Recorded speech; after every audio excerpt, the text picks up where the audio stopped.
Assalamualaikum warahmatullahi wabarakatuh. Saudara sekalian, pada kesempatan ini kita lanjutkan kuliah kita. Pada kesempatan ini kita akan nanti membahas tentang munasabatul Quran ya. Mudah-mudahan nanti bisa diikuti dengan baik. Langsung saja kita lihat pada slide yang telah kita siapkan. Jadi pertemuan kali ini bicara tentang munasabah Al-Quran. Ada beberapa hal yang perlu kita sampaikan untuk mengawali pembahasan munasabah Al-Quran. Yang pertama tentu lahirnya pengetahuan tentang munasabah ini berawal dari kenyataan bahwa Mushaf Utsmani disusun tidak berdasarkan fakta kronologis turunnya. Kalau kita menggunakan fakta kronologis, tentu surat yang pertama kali adalah surat Al-Alaq, Iqra bismi rabbikal ladzi khalaq dan seterusnya. Tetapi faktanya adalah yang sudah kita sepakati adalah surat Al-Fatihah, baru Al-Baqarah dan seterusnya. Jadi ini salah satu hal yang mendasar terkait dengan lahirnya ilmu munasabatul Quran.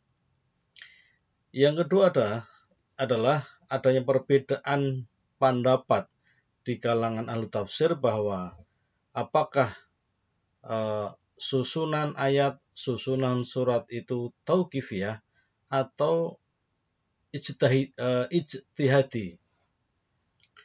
Ada dua pandangan, bahwa pandangan yang pertama bahwa Al-Quran yang kita terima ini, yang kita fahami saat ini adalah susunan surat, susunan ayat itu adalah tauqifi. Tauqifi artinya bahwa susunan surat, susunan ayat itu sudah ditunjukkan oleh Rasulullah SAW, bahwa urutan pertama Al-Fatihah, urutan kedua susunan surat Al-Fatihah yang pertama adalah Bismillahirrahmanirrahim, Alhamdulillahirrahmanirrahim dan sebagainya. Ini adalah yang sudah ditunjukkan oleh Nabi. Ini adalah sesuatu yang tauqifi.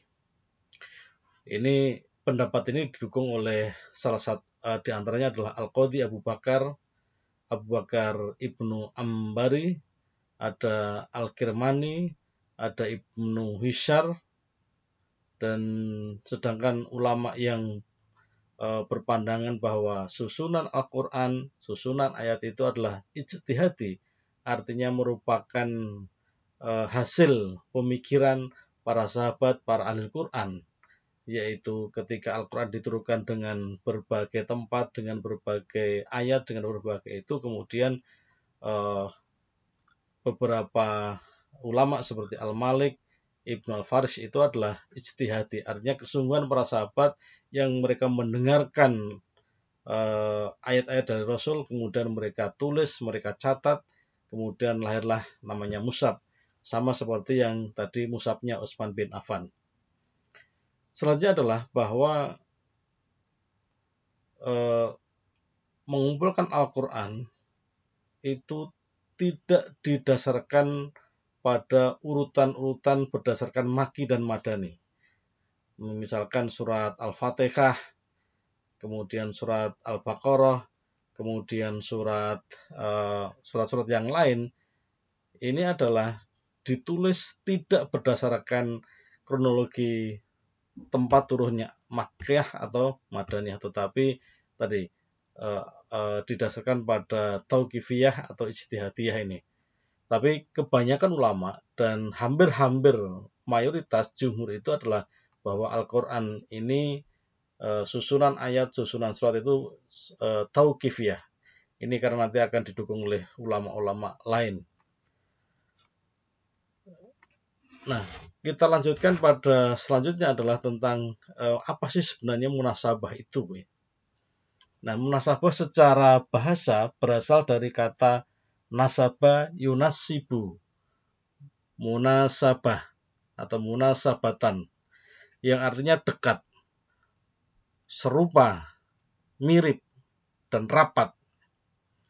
Begitu juga munasabah sama artinya dengan al-muqarrabah, yakni mendekatkan dan menyesuaikan. Begitu juga dalam bahasa sebagaimana yang kita pahami adalah munasabah itu berarti persesuaian, hubungan atau relevansi, yaitu hubungan persesuaian antara ayat dan surat satu dengan surat atau ayat yang sebelumnya atau sesudahnya. Jadi sekali lagi, menurut bahasa, bahwa munasabah itu berarti persesuaian, hubungan, relevansi. Yang dimaksudkan dengan hubungan persesuaian relevansi adalah hubungan persesuaian antar ayat, antar surat, yang satu dengan ayat yang lain, surat satu dengan surat yang lain, baik itu sebelumnya maupun sesudahnya. Sedang menurut istilah, ini yang dipegang oleh para jumhur ulama, khususnya adalah ulama-ulama tafsir, bahwa yang dimaksudkan, yang disebutkan atau disebut munasabah itu adalah ilmu untuk mengetahui alasan-alasan penertiban dari bagian-bagian Al-Quran. Al-Quran yang mulia itu yang menjelaskan segi-segi hubungan antara beberapa ayat, hubungan antara beberapa surat dalam Al-Quran. Jadi secara sederhana, munasabah secara istilah itu adalah salah satu ilmu untuk mengetahui tentang adanya korelasi, adanya hubungan, dan sekaligus menjelaskan segi-segi hubungan antara beberapa ayat yang dalam Al-Quran itu. Jadi, dan di situ ada beberapa alasan-alasan terkait dengan adanya hubungan, adanya persesuaian antara ayat satu dengan lain, antara surat satu dengan surat yang lain. Ini pengertian yang dipahami para jumhur. Meskipun demikian, untuk melengkapi pengertian itu, coba kita lihat dari pendapatnya Az-Zarkashi. Imam Az-Zarkashi, saya kira ini juga pakar ulumul Quran, mereka mendefinisikan bahwa munasabah itu adalah sesuatu hal yang dapat dipahami tatkala dihadapkan kepada akal. Pasti akal itu akan menerimanya. Ini jadi munasabah itu pemahaman, dan pemahaman itu selalu bicara tentang logis. Jadi kalau sesuatu yang logis itu berarti menurut ajaran Al-Ghazali adalah sesuatu yang munasabah. Kemudian menurut Man Al-Qotton, munasabah itu difahami, diterjemahkan, diberikan pengertian bahwa sisi-sisi keterkaitan antara beberapa ungkapan di dalam satu ayat atau antar ayat pada beberapa ayat atau surat di dalam Al-Quran. Jadi ini lebih jelas. Man Al-Qotton itu mendefinisikan bahwa adanya sisi keterikatan beberapa ungkapan di dalam satu ayat, beberapa ungkapan antar ayat atau beberapa ungkapan pada beberapa ayat ataupun antar surat yang ada dalam Al-Quran. Jadi di sini bicara keterikatan, bicara kesesuaian, bicara tentang relevansi dan sebagainya. Sedang menurut Syihab Quraisyab bahwa ini mendasarkan pada pendapat dari Imam Suyuti bahwa munasabah itu adalah keserupaan atau kedekatan di antara berbagai ayat. Jadi di sini sudah lebih teknis bahwa yang dimaksudkan munasabah itu adalah adanya keserupaan, adanya kedekatan di antara berbagai ayat, di antara beberapa surat, dan kalimat yang mengakibatkan adanya hubungan antara satu dengan yang lain. Hubungan tersebut berbentuk keterkaitan makna antara ayat dan macam-macam hubungan. Yang disitulah hubungan ayat keterkaitan itu adalah bisa diterima dengan akal pikiran kita, bisa diterima oleh nalar. Jadi kesesuaian, keserupaan itu dikaitkan dengan makna-makna antara ayat satu dengan yang lain yang di situ memiliki hubungan, dan hubungan itulah, keserupaan itulah yang kemudian bisa diterima oleh akal. Ini pendapat dari Quraisyab. Ada Ibnu Arabi juga menurut Al-Biqai ini juga masih, dan saya kira ini hampir sama pandangannya, yaitu yang menekankan pada ada keterikatan antara ayat satu dengan ayat lain, surat satu dengan surat yang lain, ini adalah saling ada keterikatan. Jadi tidak berdiri sendiri atau memiliki satu kesatuan. Nah, macam-macam munasabah ya. Jadi macam-macam munasabah. Jadi kalau kita lacak di dalam beberapa literatur bahwa ada beberapa, paling tidak ada 7 atau ada 8 tentang macam-macam munasabah. Yang pertama kita jelaskan bahwa munasabah yang pertama itu macamnya adalah munasabah antar surat dengan surat sebelumnya. Antar surat dengan surat sebelumnya. Misalkan kita lihat seperti yang dijelaskan oleh Asyuti bahwa munasabah antar satu surat dengan surat sebelumnya itu berfungsi untuk menerangkan, berfungsi untuk menyempurnakan ungkapan-ungkapan pada surat sebelumnya. Salah satu contoh yang cukup populer yaitu surat Al-Fatihah, tentu ayat 1 dikatakan Alhamdulillahirabbil alamin. Jadi ungkapan Alhamdulillahirabbil alamin ini sangat memiliki keterikatan atau sangat berkorelasi dengan surat Al-Baqarah 152. Fadkuruni udkurkum waskuruli wala takfurun. Jadi Alhamdulillahirabbil alamin ini memiliki keterkaitan dengan surat Al-Baqarah 152. Ini karena itu ingatlah kamu kepadaku, niscaya aku ingat pula kepadamu, dan bersyukurlah kepadaku dan janganlah kamu mengingkari nikmatku. Ini antara Alhamdulillahirabbil alamin dengan surat Al-Baqarah 152. Begitu juga ini juga terkait dengan Quran surat Al-Baqarah 186. Wa idza sa'alaka ibadi anni fa inni qarib ujibu da'watad da'i idza ta'ani falyastajibu li wal yu'minu bi la'allahum yarsyudun. Ini terkait dengan tadi Alhamdulillahirabbil alamin. Bahwa dan apabila hamba-hambaku bertanya kepadamu tentang aku, maka jawablah bahwasanya aku adalah dekat. Aku mengabulkan permohonan orang-orang yang berdoa. Apabila ia memohon kepadaku, maka hendaklah mereka itu memenuhi segala perintahku dan hendaklah mereka beriman kepadaku agar mereka selalu berada dalam kebenaran. Ini keterkaitan antara Alhamdulillahirabbil alamin dengan ayat surat Al-Baqarah 152 maupun juga 186. Macam-macam munasabah yang berikutnya, yang kedua adalah munasabah antar nama surat dengan tujuan-tujuannya. Jadi munasabah antar nama surat dengan tujuan-tujuannya. Misalkan apa maksudnya munasabah antar nama surat dan tujuan ini? Ini adalah bahwa setiap surat itu mempunyai tema-tema pembicaraan yang menonjol. Dan itu tercermin dalam nama-nama surat, seperti surat Al-Baqarah. Surat yang kedua itu Al-Baqarah, berarti itu diartikan sebagai sapi betina. Kemudian surat Yusuf, surat An-Naml, surat Ad-Jin. Ini adalah ada tema-tema yang menonjol. Ya, tadi Al-Baqarah tadi yang tema menonjol adalah terkait dengan penamaan tadi sapi betina. Surat Yusuf ini menekankan tentang Yusuf. An-Naml ini tentang Al-Jin, misalnya tentang jin dan sebagainya. Maka disitulah. Ini contoh yang misalkan surat Al-Baqarah 67-71 ini juga menggambarkan bahwa sebutkan satu ayat saja.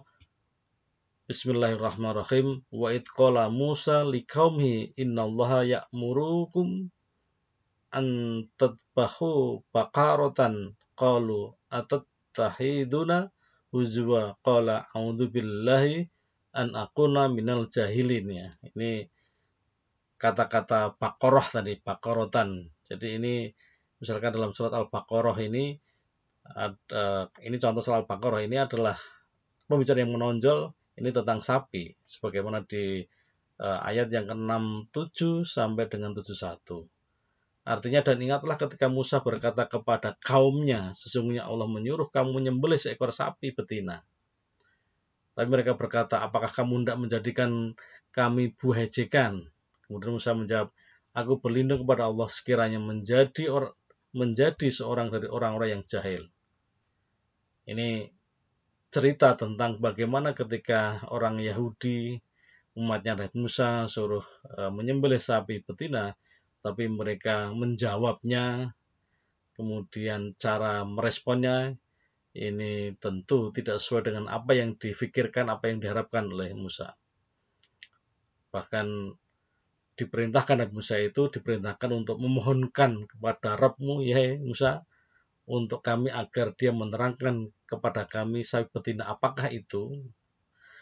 Nah, kemudian Musa menjawab lagi, yaitu sapi betina itu adalah sapi yang tidak tua. Maksudnya sapi yang dimaksudkan sapi betina itu adalah sapi yang tidak tua dan tidak muda, atau sapi yang pertengahan.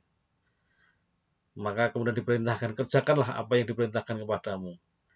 Kemudian mereka masih bertanya lagi, mohonkanlah kepada Rabb-mu untuk kami agar dia menerangkan kepada kami apa warnanya.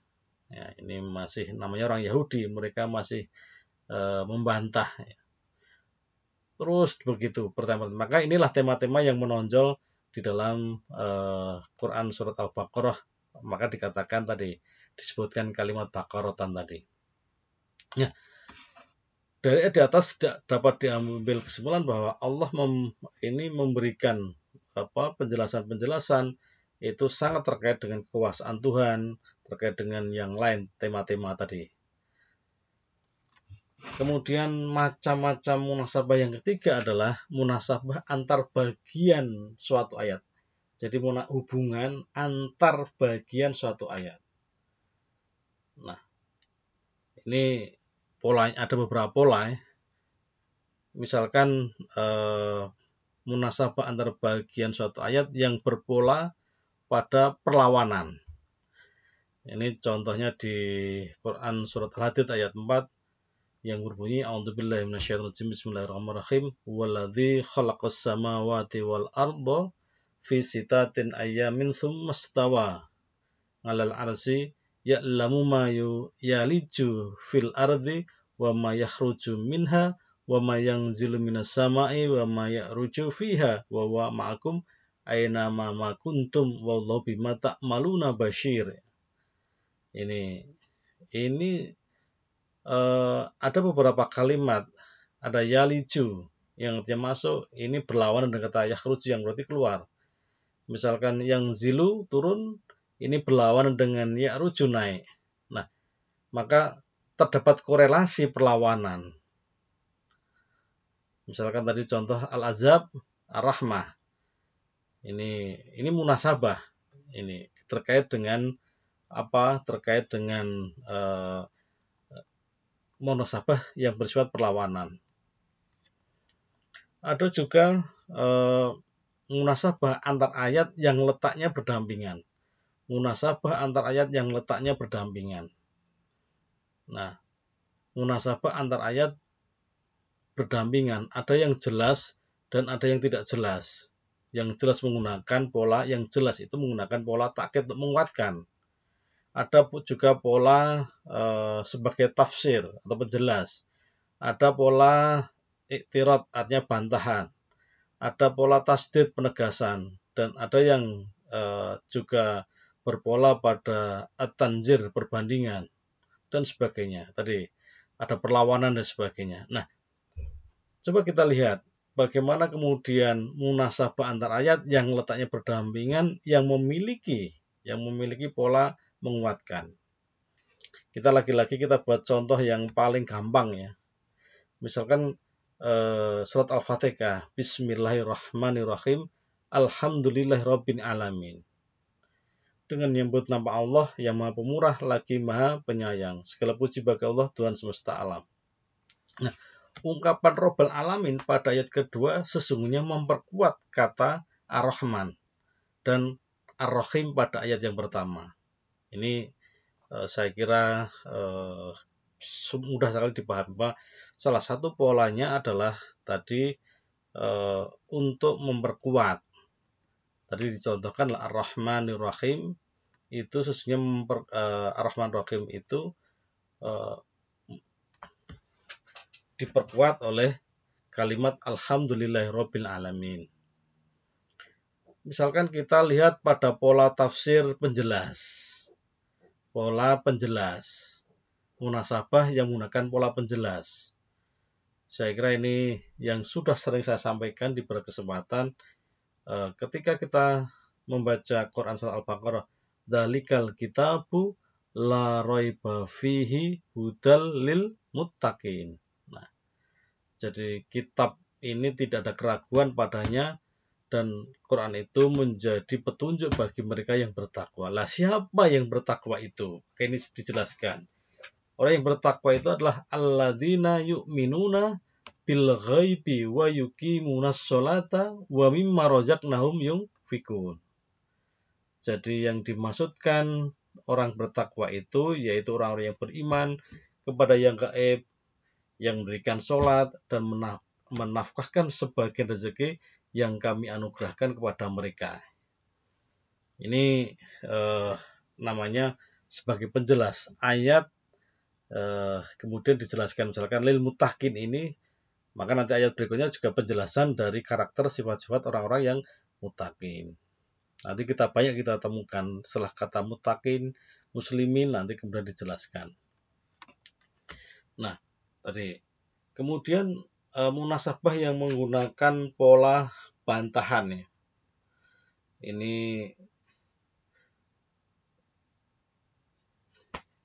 Ini kita bisa lihat ya. Jadi yang terletak satu kalimat atau lebih atau tidak ada penjelasan dalam satu kalimat itu. Misalnya contoh tadi adalah Al-Quran yang bantahan ya. Ada ayat di dalam surat An-Nahl ayat 57 yang berbunyi waj'aluna lillahil banati subhanahu walahum ma yastahun. Dan mereka menetapkan bagi Allah anak-anak perempuan. Maha suci Allah, sedangkan untuk mereka sendiri mereka tetapkan bahwa apa yang mereka sukai yaitu anak laki-laki. Ini sebagai bantahan ya. Ini bantahan dari apa? Dari sebuah fakta bahwa di orang-orang Arab itu mereka lebih menyukai anak laki-laki ketimbang anak perempuan. Nah, ini untuk sebagai bantahan yang ada di Al-Quran atau mungkin dalam ayat-ayat itu. Pola yang tasdid atau penegasan ini bisa kita lihat lagi-lagi di surat yang mudah. Misalnya kita di surat Al-Fatihah itu ihdinas syiratal mustaqim. Kemudian di situ ditegaskan, ya Allah tunjukkanlah kami ke jalan yang lurus, ke jalan garis hukum yang engkau tetapkan ya Allah misalkan ini. Tapi kemudian siratal mustaqim itu apa? Siratal mustaqim yang dimaksudkan adalah siratal ladzina an'amta alaihim ghairil maghdubi alaihim waladdallin. Jadi ini adalah penjelasan dari siratal mustaqim itu adalah tunjukkanlah jalan yang lurus yang dimaksudkan adalah jalannya orang-orang yang diberi nikmat, bukan orang-orang yang jadi bukan orang-orang yang dimurkai ataupun orang-orang yang mereka juga orang-orang yang pada jalan yang sesat. Maka orang yang kita itu selalu berusaha siratal mustaqim ya. Yang siratal mustaqim itu adalah jalannya orang yang diberi nikmat, bukan jalannya orang yang dimurkai, dan bukan jalan orang-orang yang sesat. Ini pola tasdid mempertegas. Saudara sekalian, kita lanjutkan macam yang kelima adalah munasabah antar suatu kelompok ayat dengan kelompok di sampingnya. Misalkan tadi dikaitkan dengan Quran Surah Al-Baqarah ayat 1 sampai 20 misalnya. Ini ada tiga karakter, ada tiga sifat, ada tiga kelompok ya. Kelompok yang pertama adalah orang-orang yang bertakwa, digambarkan orang yang bertakwa itu seperti ini, seperti ini, seperti ini. Kemudian orang-orang yang kafir itu digambarkan seperti ini, seperti ini, seperti ini. Digambarkan orang-orang munafik seperti ini, seperti ini. Ini adalah munasabah antara satu kelompok ayat dengan kelompok ayat yang di sampingnya. Jadi kalau terjemahan di Depak itu selalu ada tema-tema tertentu dalam dalam satu kelompok ayat.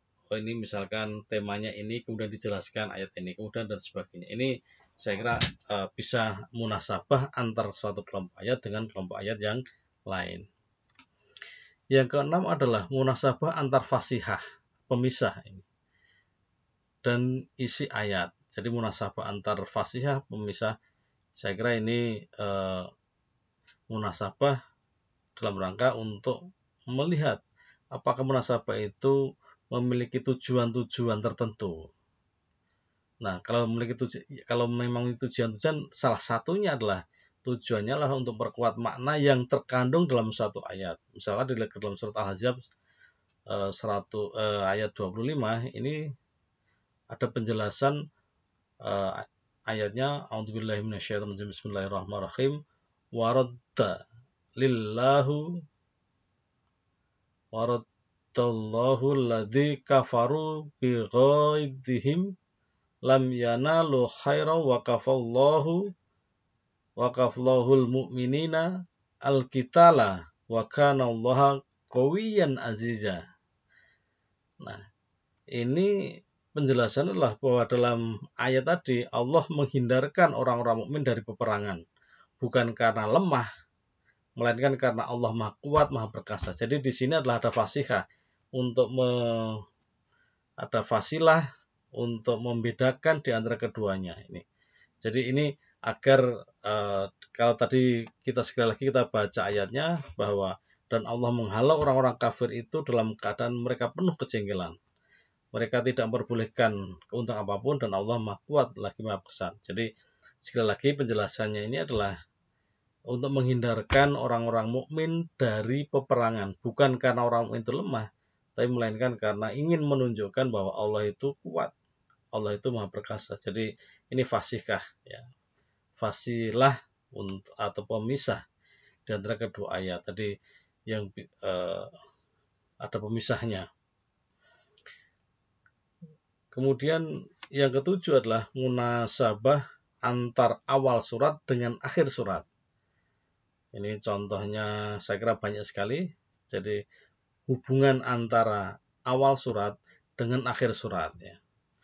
Saya kira nanti kita lihat misalkan di beberapa ayat itu kita temukan di dalam surat Al-Qasas, ya. Dan surat Al-Qasas. Juga di dalam selain surat Al-Qasas kita lihat di beberapa surat misalkan. Ini ada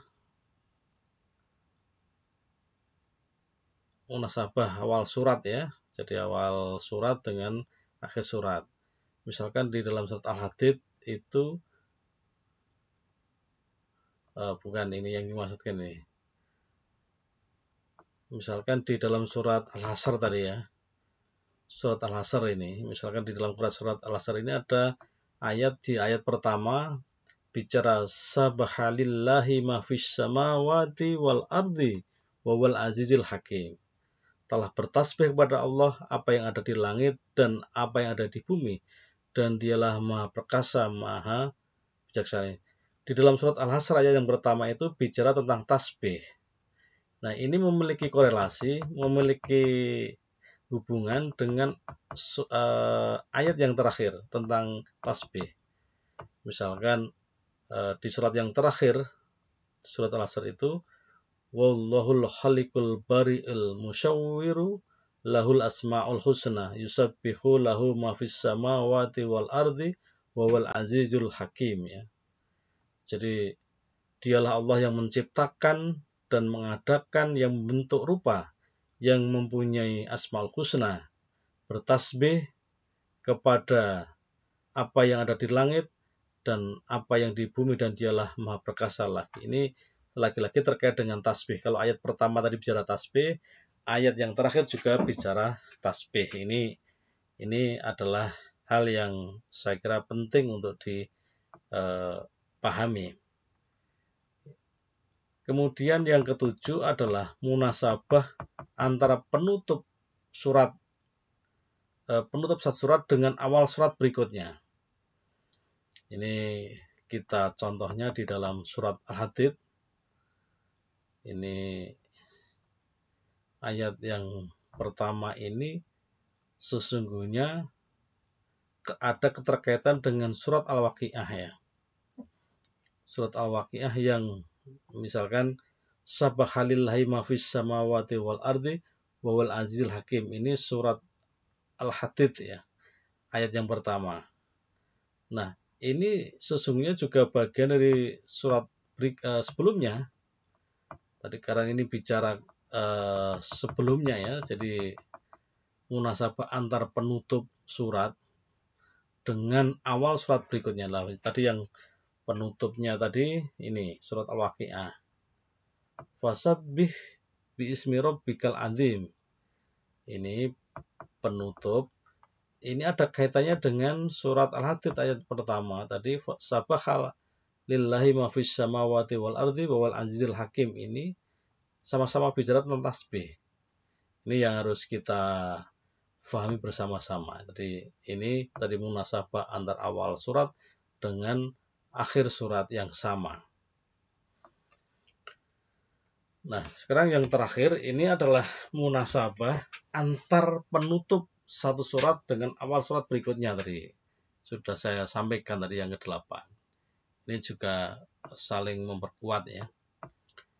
Ini saya kira penting untuk difahami ya. Jadi saudara sekalian bahwa macam-macam tadi ada beberapa ya, ada 8 paling tidak macam-macam munasabah. Di situ saya kira sangat jelas bahwa ada antar keterkaitan ayat dengan ayat berikutnya, kemudian sekelompok ayat, kemudian penegasan, penjelasan dalam ayat-ayat berikutnya, ataupun juga nanti di akhir ayat, di akhir surat nanti ada keterkaitan dengan di awal surat, atau mungkin dalam satu surat di awal ayat kemudian di akhir ayat. Ini saya kira macam-macamnya banyak sekali. Nah, kemudian kita lanjutkan tentang bagaimana cara kita mengetahui munasabah ya. Jadi bagaimana kita cara mengetahui munasabah? Para ulama menjelaskan bahwa munasabah itu bersifat ijtihadi. Karena bukan tauqifiyah tadi, bukan tauqifiyah. Tapi munasabah itu ijtihadi, artinya pengetahuan berdasarkan ijtihad karena kita tidak menemukan, bahkan tidak ditemukan sebuah riwayat bahwa antar ayat ini memiliki relasi ini, ayat ini memiliki relasi ini. Misalkan kalau kita bicara tentang Isra dan Mi'raj, itu di Quran penjelasan tentang Isra itu di surat Al-Isra ayat 1, misalkan nanti ketika kita bicara tentang Sidratul Muntaha itu di Quran surat Al-Ma'arij misalkan. Nah, ini tentu ada munasabahnya. Nah, bagaimana cara kita mengetahui? Tadi dijelaskan bahwa ya karena ini bersifat ijtihadi, karena upaya sungguh-sungguh untuk dalam rangka memahami itu, maka tidak ada keharusan bahwa setiap ayat memiliki munasabah dengan ayat yang lain. Tidak ada keharusan. Tapi karena tadi sudah dibagi dalam macam-macam, maka itu merupakan hasil pemikiran dalam rangka untuk memahami makna yang terdalam dari ayat-ayat Al-Quran. Menurut Syekh Iyyuddin bin Abdus Salam, mereka menyatakan bahwa memang sebagian tafsir mufassir itu berupaya menemukan keterkaitan suatu ayat dengan ayat yang lain. Dan meskipun kadang-kadang memang itu tidak ketemu ya. Jika kita tidak menemukan keterkaitan ya kita tidak boleh memaksakan bahwa harus ada keterkaitan. Ini tentu karena ketika kita bicara tentang munasabah itu selalu bicara tentang ketelitian, bicara tentang pemikiran yang mendalam, bicara tentang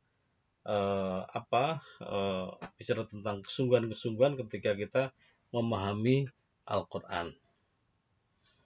Nah, apa langkah-langkah yang diperhatikan untuk menemukan munasabah? Menurut Imam Asyuti menjelaskan bahwa ada beberapa langkah untuk menemukan munasabah. Yang pertama adalah yang disebut tadi kan itu tujuan pembahasan seperti apa yang menjadi objek pencarian. Yang kedua adalah tentang uraian-uraian itu seperti apa. Apakah uraian itu sesuai dengan tujuan yang diharapkan atau tidak. Yang ketiga tentu apakah setiap uraian-uraian itu memiliki keterikatan atau tidak. Dan yang terakhir tentu dalam pengambilan kesimpulan apakah ini munasabah atau tidak itu tentu mempertimbangkan ungkapan-ungkapan ayat itu dan juga apakah di situ betul-betul mereka memiliki munasabah atau tidak. Ini adalah langkah-langkah yang perlu diperhatikan ketika kita meneliti secara sungguh-sungguh tentang munasabah, yaitu bicara tentang langkah-langkah yang harus diperhatikan. Saudara sekalian, kemudian kedudukan munasabah dalam tafsir dan hubungannya dengan asbabun nuzul ya. Perlu kita sampaikan bahwa ayat Al-Quran itu tersusun berdasarkan petunjuk Allah yang disampaikan kepada Nabi Muhammad atau yang tadi kita sampaikan di awal adalah sebagai tauqifi. Nah, kalau Al-Quran sebagai tauqifi, tentu di situ ada beberapa ayat atau beberapa surat yang di situ perlu pemahaman yang mendalam. Karena ayat satu dengan ayat yang lain, surat satu dengan surat yang lain, tentu ini satu kesatuan. Maka ketika kita ingin menjelaskan bahwa antar ayat satu Quran itu adalah satu kesatuan yang sambung menyambung, baik itu dari sisi ungkapan-ungkapan maupun juga dari sisi penjelasan atau makna-makna yang terdalam. Maka ini antara munasabah dan asbabun nuzul itu tentu berbeda, sangat berbeda. Meskipun di situ juga asbabun nuzul memberikan makna terkait dengan aspek-aspek historisnya. Tetapi munasabah itu memberikan keterkaitan antara ayat dengan ayat terkait dengan pemaknaan atau pemahaman. Maka oleh karena itu bahwa bisa disimpulkan bahwa asbabun nuzul itu jadi terkait dengan sebab-sebabnya. Tadi sudah sampaikan latar historisnya, tapi kalau munasabah itu terkait dengan hubungan ayat satu dengan yang lain. Namun demikian, baik asbabul maupun munasabah itu sama-sama membantu dalam menerangkan makna yang terkandung dalam ayat itu. Jadi ini inti dari poin antara asbabun nuzul dengan munasabah. Jadi dalam rangka sama-sama untuk menerangkan makna yang terkandung dalam ayat maupun dalam surat. Nah, sekarang kita lanjutkan terkait dengan apa sih kegunaannya gitu ya. Jadi apakah sih kegunaannya kita mempelajari asbabun nuzul ini? Mempelajari munasabah itu apa sih sebenarnya tujuannya? Nah, atau urgensinya. Yang pertama adalah untuk mengembangkan ya. Jadi untuk mengembangkan bahwa tema-tema Al-Quran itu atau menurut saya adalah untuk membantah bahwa tema Al-Quran itu kehilangan relevansinya antara satu bagian dengan bagian yang lain. Jadi ingin menunjukkan, jadi ketika ada anggapan bahwa antara Al-Quran itu tidak mempunyai relevansi, maka saya kira terbantahkan dengan bahwa salah satu tujuannya kita mempelajari ilmu nasabah itu ingin agar antara ayat satu dengan yang lain itu memiliki relevansinya. Yang kedua adalah untuk mengetahui persambungan atau hubungan antar bagian-bagian Al-Quran, baik itu kalimat, ayat, surat itu, apakah dalam persambungan-persambungan itu bisa memberikan informasi yang lebih dalam terkait dengan pemahaman pemaknaan terhadap Al-Quran. Karena Al-Quran ini wahyu, Al-Quran itu memiliki kemujiatan dan sebagainya. Oleh karena itu ketika kita belajar tentang ini sesungguhnya ingin menunjukkan di mana miracle-nya Al-Quran itu. Kira-kira begitu. Dan yang ketiga adalah untuk melihat bahwa ternyata di tingkat kebalaghawannya Al-Quran itu, saya kira kita ketahui dari munasabah. Jadi itu bahasa-bahasa Al-Quran balaghahnya itu bisa kita lihat terkait dengan di munasabahnya itu. Persesuaian antara satu ayat dengan surat. Yang keempat adalah untuk membantu para penafsir atau orang yang menafsirkan Al-Quran itu hubungan satu kalimat atau ayat dengan kalimat yang lain itu untuk membantu dalam menafsirkan apabila ada hal-hal ataupun pembahasan yang sangat sulit, maka dengan munasabah itu tentu akan terbantu. Saudara sekalian, saya kira itu yang bisa kita sampaikan dalam kuliah Ulumul Quran yang pada saat ini kita mengambil tema Munasabatul Quran. Oleh karena itu mudah-mudahan ini bisa menjadi menjadi informasi, menjadi pengetahuan bagi kita semuanya. Terima kasih. Kami sampaikan. Assalamualaikum warahmatullahi wabarakatuh.